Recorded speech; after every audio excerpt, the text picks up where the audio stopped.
on. Pivoting from React to native DOM APIs. A real world example. You win by forfeit. Okay, so this is an actual case study, not one that was meant to smuggle in some shill of Phoenix, Elixir, Erlang, whatever thing, okay? It's an actual case study which somewhat demonstrates that you should at least be considering whether you really, really, really do actually need to be using React. To develop the user interface of its web browser, Edge, Microsoft recently began moving away from React and other JavaScript frameworks to embrace what it called an HTML-first approach. Instead of using React to create the user interface, the most common web development paradigm today, the Microsoft Edge team pivoted to an approach it described as markup-first, small bundles, and less UI rendering JavaScript code. After we published that post, I was approached by a developer who had also made a similar transition. Julian Moulis is a senior front-end developer at a Swiss IT company called Euclea, which is building a custom developer tool called MindsApp. Moulis reached out to tell me that for MindsApp, his team decided to make the shift from React's overwhelming VDOM to the fantastic modern DOM API. Okay, now, I want to take a pause here because I want to be clear. I want to state it clearly that I think React has essentially moved somewhat, not necessarily away from VDOM, but they've kind of made it like it's not as hard coded. It doesn't come bundled in. It's no longer you must absolutely use this paradigm to use React. There are other options beyond VDOM, as far as I'm aware, unless I'm wrong about that, but from a really like cursory awareness of it, it's not like something that you have to run with at its core. However, it is the reason, like one of the primary things it came out with, and it's one of the primary reasons I believe that one of the primary reasons that it was built to begin with. And it's still there to some degree.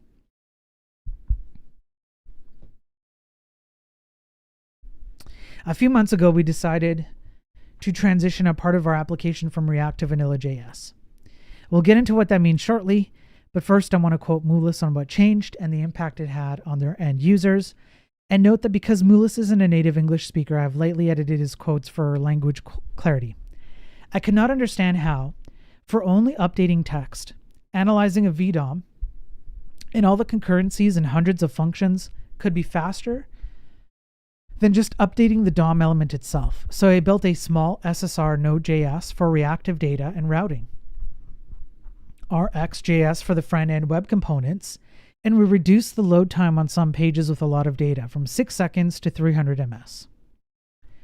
To summarize, Moulis streamlined his application by moving from a complex virtual DOM-based framework React to a simpler and more direct approach using modern web technologies, resulting in much faster load times for users. Okay, I'm going to take another pause here. That is the takeaway that you might take away from this paragraph, like this sentence, you know. But I also don't think that this is entirely true either. I think what actually happened here is more along the lines of the first article we read, which essentially said, look, if you're going to focus on the needs of your application and your business, use tools that focus on that. Maybe it's React, but don't just assume that it is because it is the hotness. You can exchange React for anything else. Could be any other library or framework. Don't just assume that that's the way you should do it because there are more developers who work with it. Don't just make all these assumptions, yada, yada, yada. Focus on what problem are you trying to solve and actually try to solve that problem. And then answer whether or not the framework that you're trying to consider here, like React, solves that problem. And I think this is a good case for that kind of thinking. He took in a specific problem. I just want to update text. Why do I need a VDOM? You probably don't. At least not today you don't. You could make arguments for in the past, sure, but at least today you don't. And he weighed the pros and cons and he tried a different approach that was simpler and it worked out for him. And that's kind of what I'm trying to drive at. So how did he do this? I asked Mullis to tell me the story. A few months ago, we decided to transition a part of our application from React to vanilla JavaScript. He told me he described his company's app, Minds app, as a low-code application to enable us to develop applications faster. It's an app made by developers for developers. Since the whole point of Minds app is to help developers speed up their development, the team were concerned that React was actually slowing it down. The problems with React and Minds app. The thing is, we felt that our needs no longer aligned with the React paradigm. One of the features of Minds app is a page creator, where the pages are a graph network built with Neo4j. Mullis explained how the React version using pages had worked.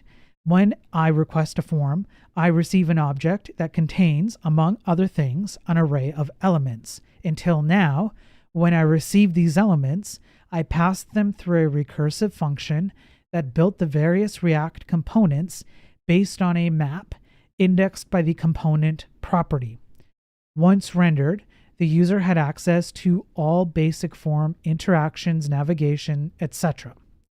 They also used React's context API and reducers to manage all data and updates. And for routing, they used React Router. There were a couple of key problems with this approach. The first was unnecessary renders, even though they'd made significant efforts to optimize using the available hooks. The second was issues with routing. Since the pages were objects returned by the backend, said Mullis, we couldn't define all the routes in advance. After thinking through the problems, Mullis asked himself this question: how can modifying a simple input value and displaying a simple span with the entered text be faster through a framework than directly accessing that element? This motivated him to find a solution closer to the browser platform. The thing is, we felt that our needs no longer aligned with the React paradigm, he told me, adding, I emphasize that this is a specific case to us. Now, this is exactly what I talked about before. They took a look at their exact needs, and then they questioned whether or not the execution of those needs required React. And that is actually the core of what I'm trying to get people to do more often.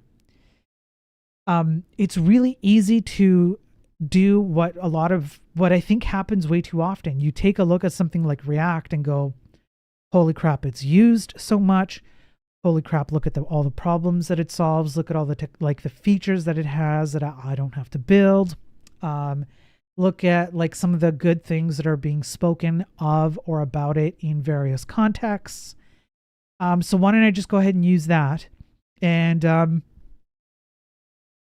I can focus on the real issues, which is the business problems, right? But it comes at a cost.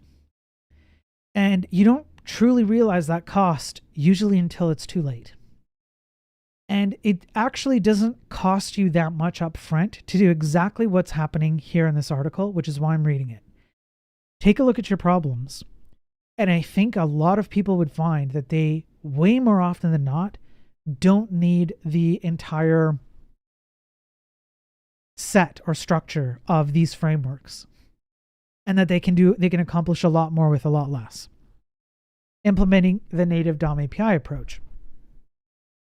After various attempts to modify the structure of their app, Mullis and his team eventually chose to get closer to the native DOM APIs. We were completely surprised by the speed gain. To do this, we set up a simple SSR server node to pre-render our backend objects and produce our components via a simple template string parser and a map, he said. Here's the overview of what the Minds app team did according to Mullis. To achieve this, our link component sends requests directly to the SSR server.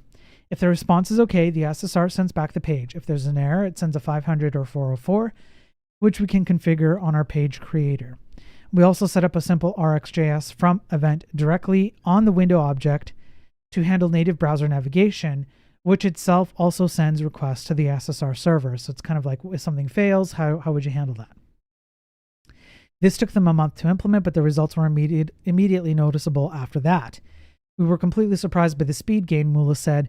Our application engine is designed to produce complex ERP-type applications, which involve heavy data consumption to present in real time.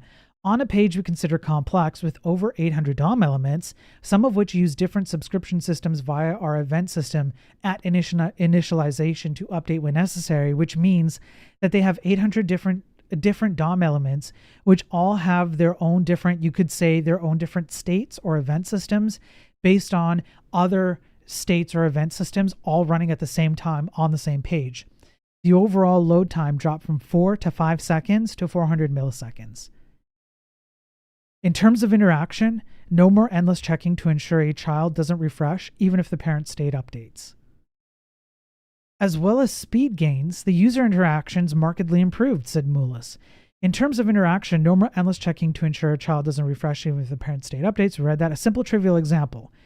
A user might want to change the background color of a card on click, which itself contains a graph. We can do this without worrying about the graph refreshing or not. There are some drawbacks. Moulis acknowledged, however, that the HTML-first approach does come with baggage. He describes web components as very verbose and notes that we become responsible for ensuring that all subscriptions made by the elements are properly cleaned up when the elements are destroyed. Actually, this is they've made this a lot easier. There's a web API spec for custom event elements where you can essentially use a controller to clean up events inside of as many elements as you want in one fell swoop.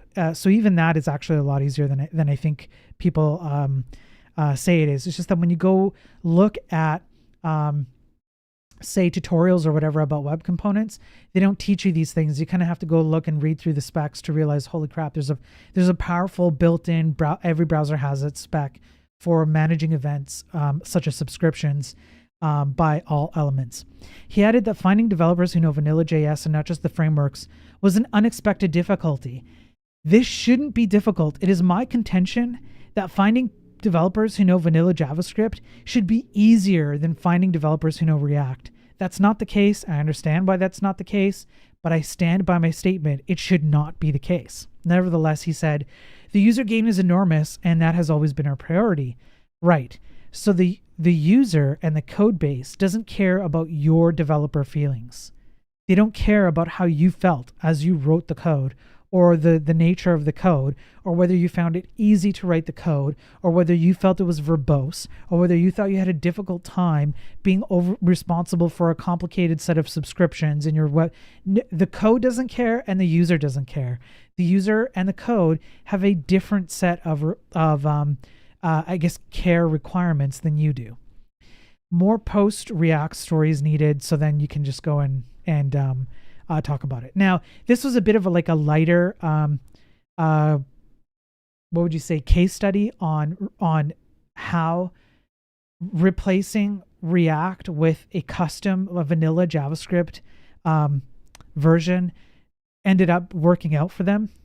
And again, I want to be very, very clear. This is not a statement of React just has no uses. There's no reason you should be using it ever. It is immediately the wrong place to go. No, this is more of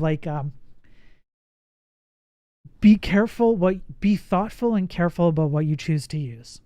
That's what I'm trying to get to. So the last portion of this is data.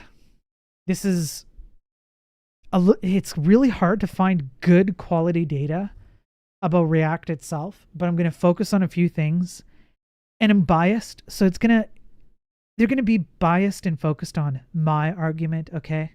It's going to prove my points, and you're just going to have to deal with it. If you would like to make data-based arguments, to argue against me, use your own stream, all right? This is my stream, and I'll be as biased as I want. Okay, let me get through Twitch ads.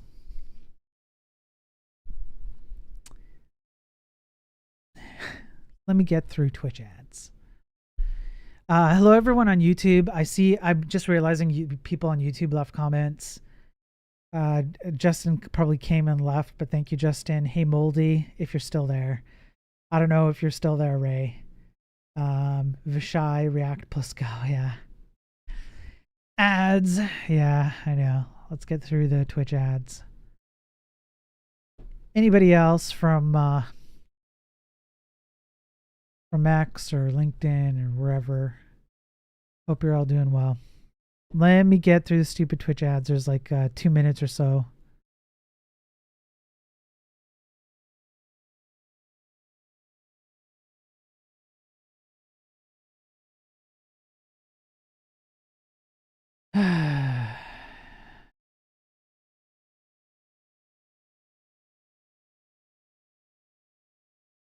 Okay.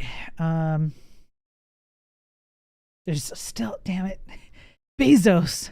Sorry, everyone else who doesn't have to wait for ads. Everyone else is like sitting there like, it's like when you're waiting for a web page to load, but it's using like React with like 100 other React based plugins with it, and you're just sitting there like, that's what this is. That's what this is. Here, let me see if anything hot's happening on X. People responded.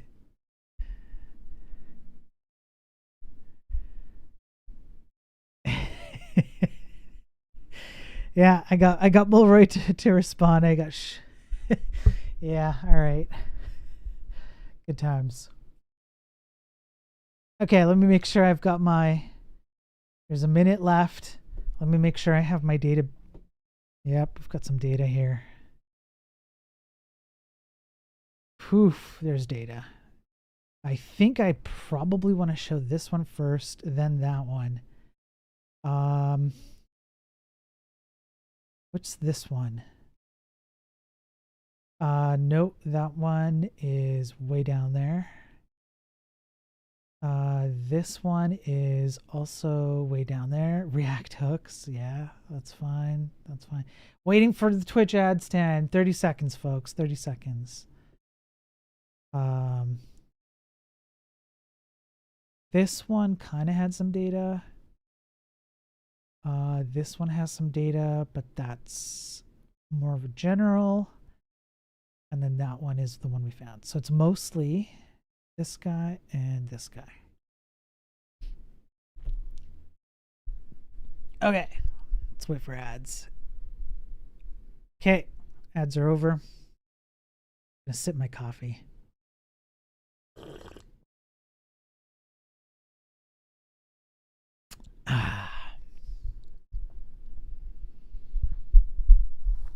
I like my coffee like I like my frameworks. I actually can't finish that joke. I'm going to get canceled if I do. So you'll just have to fill it in your heads. I like my coffee like I like my frameworks empty. With vanilla. Yeah, with vanilla. I like that. You guys are good. You guys are good. You made some family-friendly jokes. The only jokes that I had were immediately going to get me canceled for a number of things. But, you know, I'm glad I can count on Twitch chat to give me some family-friendly jokes. That's great. I appreciate it. CA strong. Okay.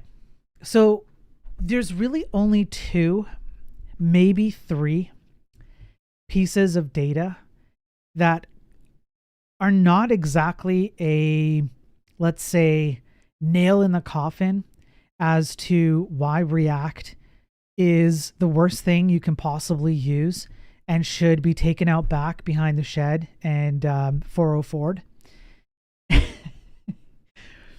But I do think there's something to consider. Okay, the data shows that there's something to consider, that there is a cost. And the reason why I'm bringing this up early is because I've already touched on that cost in the past 2 streams, not this one. So in the past 2 streams, we kind of touched on the idea that performance actually matters a lot. And that it has, in some cases, it can have a direct financial cost. The worse, the slower things are, the more they crash, the more bloated they are. et cetera, et cetera, et cetera, right? So I'm going to continue making that case and with a lot more data in future streams as I continue down this topic, trying to make a case for this topic. But this data, it will hopefully kind of like set a, at least open up some eyes as to the cost of using frameworks that are like React or React-like, and what that means. Like there's an actual impact. So I'm going to present the data, and then I'm going to kind of lean into a very, very black-pilled, I don't know, like a very aggressive stance on it. Can we just light React on fire? I'm gonna say something to that effect, but I'm trying very hard to also be fair and include the scenarios where it's not always the worst thing, okay? And I understand it, but I'm gonna lean into I hate React. I'm putting on a persona. I hate React. It should be taken out back and 404'd. Here's why. All right. The ripe old age of 40. I don't know what you guys are talking about. Although I am the ripe old age of 40.